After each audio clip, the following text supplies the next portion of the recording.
Karina Toá. Yo soy testigo porque vi las noticias y vi los videos donde la chiquilla le dice, por favor, compadézcase de nosotros. No podemos salir a la calle. Los niños no pueden jugar en las calles por los asaltos, porque les roban, nos matan, así de simple. Por favor, ponga estado de emergencia. ¿Y qué le contesta a usted? ¡Soy patética, buena!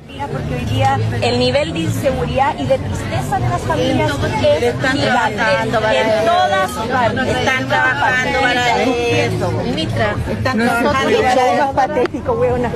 Ay, mira qué lindo te salió. En vivo te salió el show patético que me dijiste. Usted es la ministra del Interior. No puede hacer eso.